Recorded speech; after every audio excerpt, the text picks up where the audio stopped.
Good to see you. Hey, everybody. You are with Freedom Family Investments podcast, and this is, believe it or not, number 96. Wow, getting up to 100. Let's go. We're almost there. Today's topic is balancing real estate investing with a full-time job. You're here today with CJ and myself, Tina, and we are looking forward to chatting on this subject and hopefully imparting some nuggets for our listeners. All right, let's jump in. We're following Coco's instructions here. This one's a big one. Are you ready? How do you manage your time, CJ, with juggling it all? Yeah. I think this is a big, it's a big part, right? I think many people nowadays have some sort of side hustle. You have people, asking for your time in so many ways. So you have to decide how you want to spend it, right? And who you want to spend it with and how you allocate it. But something that I've really tried to get better about is starting to work out in the mornings, right, versus in the evenings, because I always found myself not doing it, making an excuse at the end of the day. Yeah. But really, for me, for real estate investing over the course of the last 3 years, I've, acquired up to 25 rentals now, along while having a full-time job. And helping all these investors, raise money and put their money to work and buy investment properties. But I think it's really just understanding what is the priority of the day, what needs to be accomplished, right? And making sure you're always getting timely responses out. But I'm by no means perfect, right? What works for me, you calendar it out, you understand, but typically at the beginning of my day or the end of my day, I try to understand what the next day is to come and what those activities are that I need to check off my list, right? And what's the, priority of everything on that list. So that's what kind of works for me, just trying to calendar it out. And my fiance and I, each month we kind of go through the upcoming month, what's happening on the weekends, what different activities are going on, just trying to fit it all in. It's like a puzzle sometimes. It is. It's crazy. I mean, right now I just sold a home. I just went under contract for a home yesterday. And so working with title to make sure they have everything and all these buyers who wanted to buy this property, it can be really hectic at certain points, but just working to manage it and document it as much as you can so you have a paper trail. Definitely. I think the biggest thing I've changed recently is just being able to let go of some things that seem so important, but really aren't. And also accepting help from other people. But the calendar, that's huge because it helps. I'm very optimistic in general. And I tend to underestimate how long something's going to take. Yeah. And I don't make any room for any contingencies or things that pop up. So that's what always kind of derails the plan. That's what I was going to ask you, Tina, is how do you manage your time across, because we have multiple companies here, right? How do you manage your time across all of the businesses and where it's necessary to spend your time and effort? Well, you hit on it too. You said prioritizing. So that's the big one for me, because I can easily go down a rabbit trail of things and spend time on things that aren't necessarily the highest and best use of that moment. So having a place a trusted spot where I can throw everything and be able to retrieve it. And so it's out of my head and somewhere else. And then putting the most important things on the calendar and scheduling time. And then whatever I think as far as how long it's going to take, double it, triple it. Because then if it does get done sooner, or, I optimistic hopes and goals that it'll take only 15 minutes and turns out it takes an hour. But if it does take a little bit of time, then I have that room to move something else in if I need to, And then it's also important to know exactly what you're saying no to, so that you can have a board to and the calendar is kind of your chessboard, right? You can just move things and be strategic but the key is to know exactly what pieces you're working with. So those blocks of time are very, very, very important. And then there's also all kinds of fun tools that you can play with. And, I'm a nerd for the tools, and like Rescue Time and Focus Mate and different things like that are out there that are resources for people who who need a little help. Yeah. All right.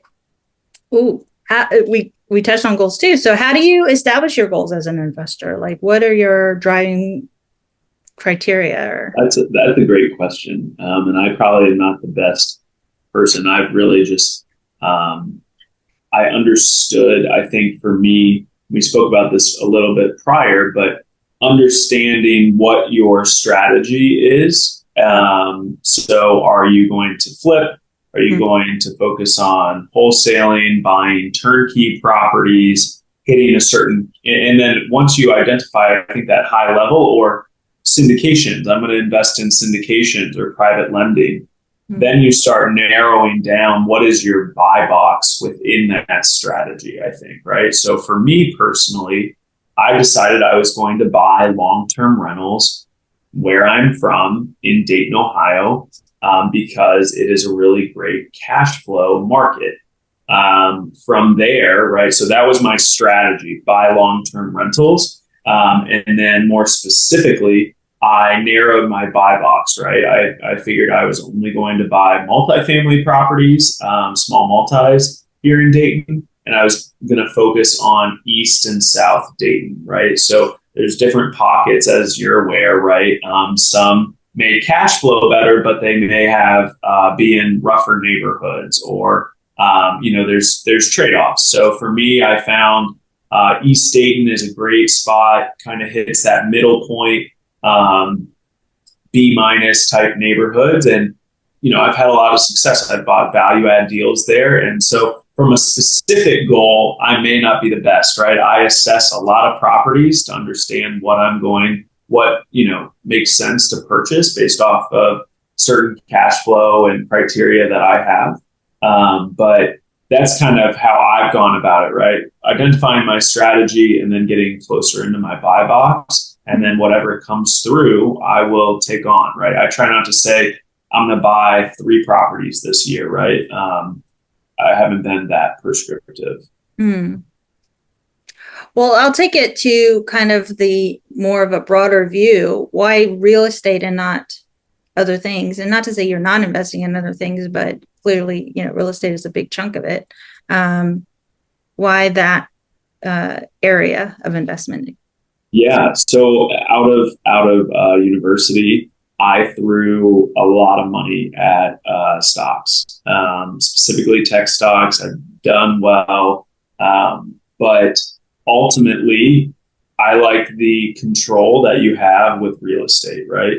You control what the price you buy at, and you have the power to change what you sell at, right? So a lot of the properties and what I've been doing the last couple of years have been like famously termed as BRRRRs. So buy, rehab, rent it out, refinance, pull your capital back out, and then go do it again, right? It's allowed me to scale quickly in that format. But again, like why I care about that is because I control that asset. I control the rehab to force the appreciation or force the equity. Yeah. And, have significant gains in the equity, right? And make money. So for me, that was the reason, real estate, because they're not making more of it. I think you have a lot of control, whereas you may not if you invest it into a stock or you angel invest into a company, right? Hoping that it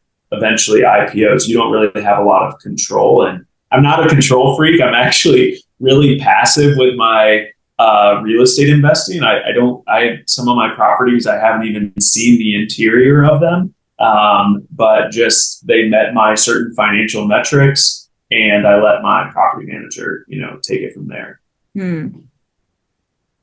Got it. So I said a lot there. I don't know if that. No, the control is what I picked up. Like with investments, there's a spectrum of control. How much of it do you have? And real estate is on the higher end. Like you can control a lot more factors than these other things that we've mentioned. So, and that kind of segues right perfectly into the next question, which was, are you active or are you passive with, how involved are you? Are you hands-on with your real estate? Yeah. And I think this is like with the overall framework of this session, right? When we're talking about a W-2 person who has, a day job, 9 to 5, and they're busy. Maybe they're trying to invest in the same city that they live in or something that they don't. I think it's really important to have professional help, right? So from day one, I knew I didn't want to be necessarily a landlord, right? I wanted to be an investor. So I wanted to focus on the buying and selling and the financials of the properties, but not necessarily the day-to-day activities, because at that time I had a W-2 job and it just wasn't going to be where I wanted to focus my time on leasing out properties, dealing with maintenance requests and all of that. And yes, a property manager does take typically around 10% of the revenue that you're collecting, but that's just the cost of business, right? In my eyes. And I think they also have a lot of, this is what they do for a living. And, I remember my first property when I purchased it, I needed to get new appliances like fridges and stuff like that for one of the units. And my property manager knew a place where we could get used, but still working and in good condition appliances at a fraction of the cost, right? And this was a lower grade rental at the time. And so it saved me, probably a year's worth of property management expenses to just do that one single thing. And that just reaffirmed, my thought process on using property management. And I think, especially for people who are starting out, right, on your first property, you don't know what you don't know. Maybe a lot of people go through the mindset, hey, I'm going to manage my first 1 or 2 properties and then I'll get a property manager. And I'd argue, I think you should do the opposite. You should hire a property manager, pay them those couple $100, $100 a month to learn their processes, systems, how, their contacts, all those things. And then if you feel confident that you can take it on once the asset is stabilized, then do that, right? And I think that's a very different mindset, but I'm a strong believer in third-party management. Oh, yeah, absolutely. And especially if you have limited time. But even if you don't, it still frees up your time to look at the next deal or to, spend time on other things that you care about, So, and even some people kind of get a little sidetracked with that management fee, but there's, as I mentioned, so many other benefits. You're getting appreciation when your property increases in value. You're getting tax benefits. You're getting like all these other kind of not so black and white bottom line type things that you can see every month on your statement. But that is something worth considering as well. And don't get too wrapped up in the cost of a property manager. Yeah, I mean, definitely. Unless control is important to you, because there are, like we were talking about, your level of control in real estate versus other investments. In real estate, you also have levels of control depending on how hands-on you want to be. And it's just value of time, I think, right? You got to understand. So if you were buying a single family home that's renting for $1,000 a month, let's say, in a year's time, you're going to pay $1,200 to your property manager, right? 10% of that revenue collected. And I would just argue there's a lot of other ways for you to hopefully spend all the time that would be necessary to manage that property, from a maintenance, leasing, just everything that goes around with that, spending that time elsewhere to make that money back, right? And honestly, for a W-2 earner, it's peace of mind, right? I think, and your time should be focused elsewhere, right? On your job. You're there to make the decisions and build long-term wealth, not penny pinch right at the beginning, right? It's just about getting started. Yeah. And it's really kind of just a partnership. You're not just letting them handle everything. I mean, they certainly can, but you are part of the decision process, and still involved. to a certain degree. So I think it's just some people kind of get nervous, like I don't trust, or, things like that, but you're still involved. You're still part of the process. You're still, it's still, you can get in as much or as little involvement as you choose. It just depends. Everybody's different. So whatever makes you comfortable, just remember that. Don't let, of course you want to take advice from other people, but always listen to your gut too. So don't ever just kind of discount your own sentiment on how to handle things.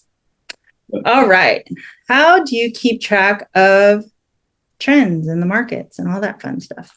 Wow. That I don't know if I'm the best at. You love data, so. Yeah, I do love numbers and data. And something that's, I think, great for an investor, whether you're investing in your backyard or out of state. Personally, something that I use a lot is like Rentometer, right? So when I'm trying to assess properties and understand what can I achieve for rent, you can kind of plug in the address. What is it, a 3-bed, 2-bath? And what are the rent comparables for that, right? So you can get that top level number to drive, does it make financial sense from a purchase perspective? Yeah. But overall trends, like, this sounds bad, Tina, but I don't follow all of it, right? Like, again, I have my strategy that's worked. I have my buy box, right? And, if things cash flow, if I can force appreciation, I'm going to try to keep focusing on that, right? Because it's been working. So again, I think it is important, right, to take an understanding, right? Oh, our interest rate's going to continue to double in 2 more years from now. And like how that may impact, right? You don't want to get caught holding a lot of properties that you're rehabbing and then need to go refinance and you can't make the numbers work. But personally, I think there's something to be said about understanding what you're trying to accomplish and like kind of putting on the blinders and doing what you need to do to keep moving forward, right? Because what I see, and I say time and time again, is investors listen to all that noise, right? And there's so many people with an opinion and they don't take action, right? They don't go buy that investment turnkey property, or they don't make that investment in private lending. And then they're sitting there 3 years later wishing they would have gotten started back then, right? And I think, this pandemic and coming out of the pandemic is a great, explanation, right? Like, people's payments are double on the property 4 years ago because of interest rates and appreciation.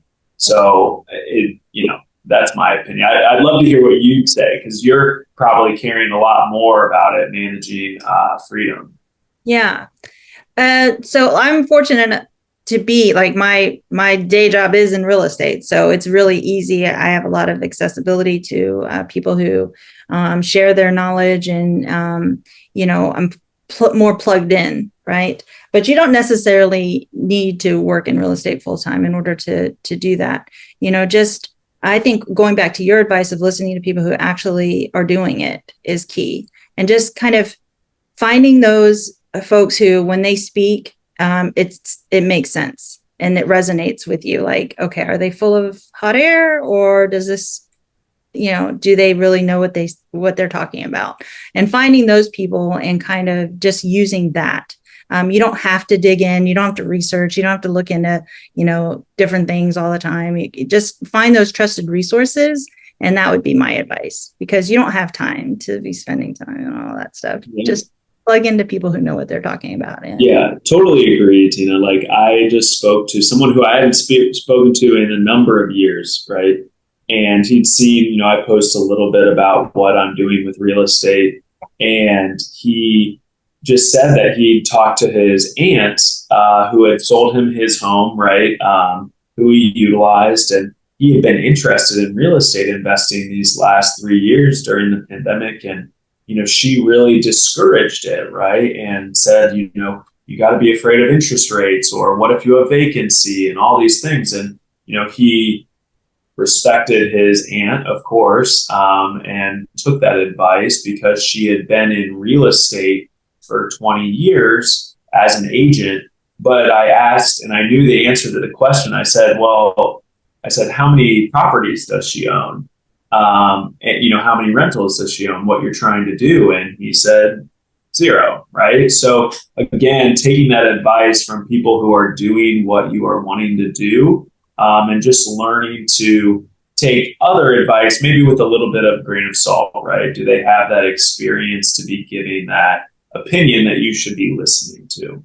Yeah. And it comes from a place of caring. A lot of times, family members, they really are trying in their minds looking out for you, but you have to look at all points of reference, like where are they really speaking from, and just whatever your gut says, trust your instinct and whatever resonates with you. I think that is the best advice that I would give to somebody. Oh, this is fun. What tools would you recommend in real estate investing? And that could be anything. That could be from, like you mentioned, Rentometer, or, the calendar, anything, any kind of tools with real estate. So I think it comes back, if you're going to self-manage, you need to have some sort of property management software, right? Where are you going to collect rents? How are you going to do your financials? Things like that. Personally, I use Google Drive for a lot of documents, right? So to track my properties like rent and expenses, and just hold all of my documents, right? From leases to all my closing statements, things, when you're coming up upon tax time, you need so much documentation. So just being organized in that manner, I think, is really important. Maybe setting up a separate email account, right, that is designated for your investments, I think, is a really good strategy to go with. So those are a couple things that I would say from a tool perspective to just keep in mind, like how you're going to organize it and run it as a business, right? Getting a separate bank account, just setting yourself up for success with just some small decisions can make things so much easier as you get going. Yeah, that's huge. That's huge. Along those lines, I would say, I totally agree with the separate email, because you want a spot where everything can be found in regards to these investments, right? And I would say what has really helped me is having a separate Google Voice. So I really, really like that, because it tracks all the texts on all the history, and you lose that on a cell. You don't necessarily have, years back. I can check years back. Like if I need something for insurance, or something for somebody's bank information that I'm transferring something to them, or whatever, it's easy to find that, and also be able to share it if needed, with any of the professionals or any services that I'm using. And that's a big thing what you just hit on. You have to be organized for all the accounts. If you're going to handle utilities, every utility company is different. Every loan is going to have a different sign on, and you just have to have a method that you're going to be able to keep yourself organized. So if you need to go grab that account number or whatever it may be, it is accessible to you, right? And people organize themselves differently, but Google Drive, Google Voice, super big help. Separate email. I've tried a bunch of different kind of platforms to manage, since it's a smaller portfolio, with 6 units, Rent Ready is what I use. And I've been really happy with them.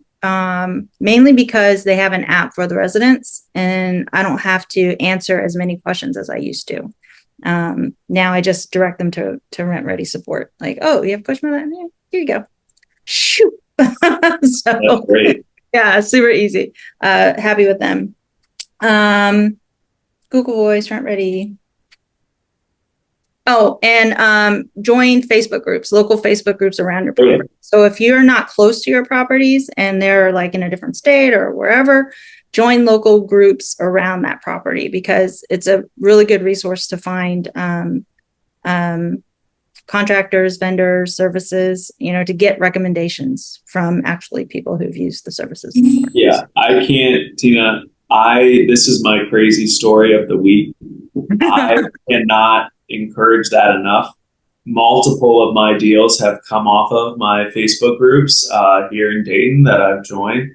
Most recently, I keep almost all the properties that I buy, but I purchased recently a property off of Facebook Marketplace. It was coming from a wholesaler who was looking to buy another property from a buyer or from a seller, and he just decided to wholesale this very cheaply. It was a duplex for $45,000.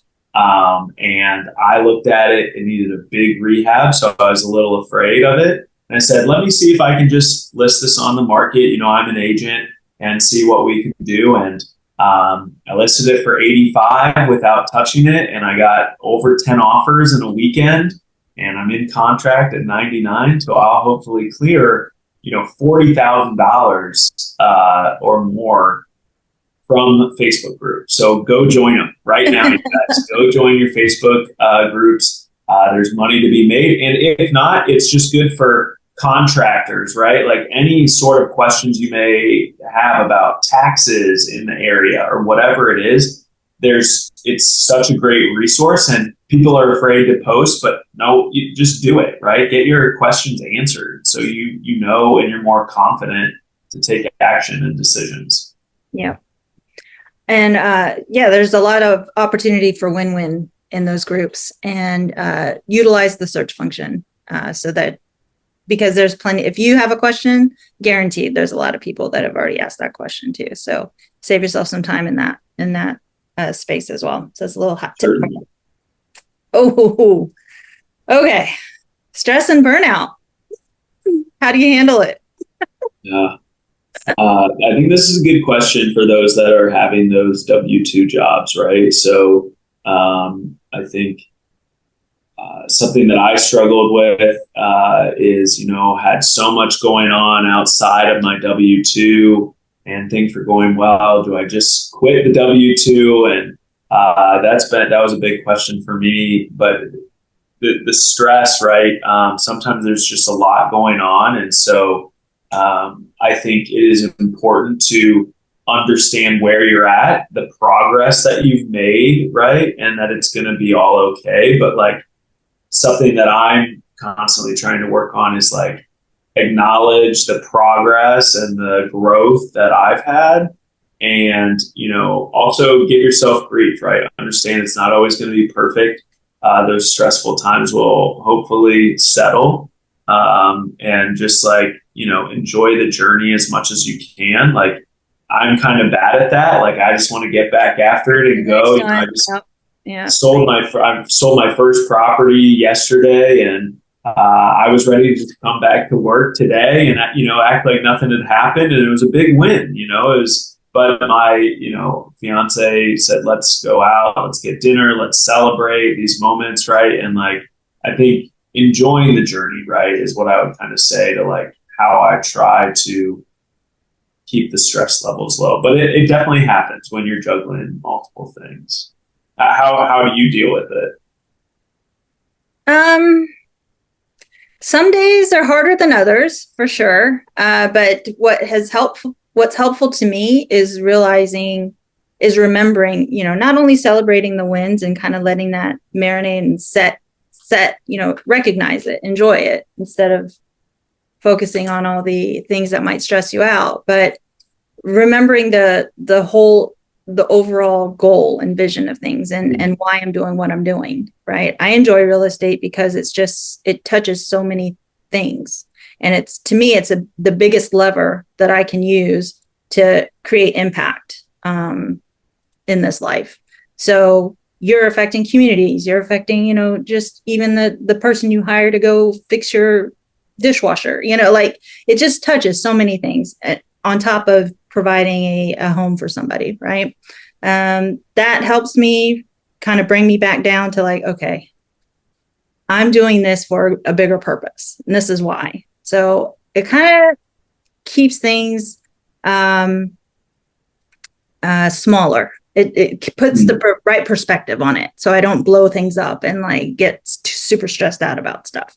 And also, it helps to celebrate those wins, keep the why in mind, keep things in perspective, and take time for yourself. Because if you don't feel guilty about taking time for yourself, because if you don't bring your best self forward, then how effective are you going to be?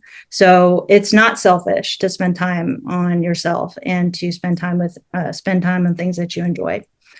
That's how on a perfect day. that's ideal. But just on a more pragmatic level, sleep, hydrate, take care of your health, all that stuff ties into your mental state. So when I'm well rested, when I'm, taking care of myself, I can handle a lot more than when I'm not. Because if I'm not, then every little thing turns in, every anthill is now a mountain. So yeah, I think you hit on a great point, right? Is like spend time and money on yourself. And that's something personally I've struggled with, is that money portion, right? Like I have really been trying to build and accumulate and, buy more rentals and invest more. And with that typically means cutting costs. But I think understanding the important things to you, right? Like, and spend lavishly on those things, right? Whether that's working out or food, that's my big one. Like, but, and then trying to cut costs and other things, but understanding, right? If we're talking to a busy working professional in this podcast, right? If you're taking those side hustles or real estate investing, whatever that is, in addition, right? Trying to like allocate some of those profits towards making your life better, right? Whether that's to give you more time, maybe that's hiring a cleaner or, someone to wash your car, whatever those, day-to-day activities are, mow your lawn, like, that can really benefit, right? From a stress, like it's just one less thing to take off your plate and it may not be worth your time, right? In the grand scheme of things. 100%. I finally pulled the trigger on hiring an assistant for myself, and it just personally, not, outside of the company or whatever, and it's like, so you don't have to hire somebody full time if you don't want to, but let me tell you, they can handle a lot for you. So if you're reaching front line, so do it, CJ. If you haven't, do it. I know I need to. So it'll happen. You want your own Jody. Come on. Exactly. Okay. Any last words as we're kind of wrapping up here? I think we've hit on a lot of good points today. Yeah. If you're here listening to this podcast, I just applaud you, right? You're trying to make yourself better by educating yourself about real estate investing, and probably likely have that W-2 job. Whether you're about to purchase your first property or buy your first REIT or, do private lending or take on your first live-in flip. Like, I know it can be scary. And I just, encourage you to reach out to people who are doing what you're trying to do and taking action along whatever your strategy is going to be. Because not everyone's going to be doing what you're trying to set out to do. You're trying to better yourself. So, try to find those other people that can hold you accountable and push you to that next level. Perfect. I love it. That's great. I will echo those same sentiments. If you're listening to this and you're coming at this with the, learning and trying to explore the opportunities that are out there, there's a reason. There's a reason why you're spending your time on this. This is why there's a reason you're investing your time and spending your time with us. So we're happy to welcome you to the Freedom Family Investments group. Anytime, if you have questions, reach out. CJ's super easy to get a hold of. He's got a scheduling link on our website. Super easy. Just click that, schedule a time that works for you, and we'll get any questions that you might have answered. Well, you've been listening to what was the podcast number 96 with Freedom Family Investments with CJ and Tina. Thank you for spending your time with us today. We really appreciate all of the support and our listeners. And we will end today with Invest Smart and live happy. Have a great one, you guys. Thank you, everybody. See you on the next one. Bye. Bye. Nothing on this show should be considered specific personal or professional advice. Please consult an appropriate tax, legal, real estate, financial, or business professional for individualized advice. Opinions and information on this show are not guaranteed. All investment strategies have the potential for profit or loss.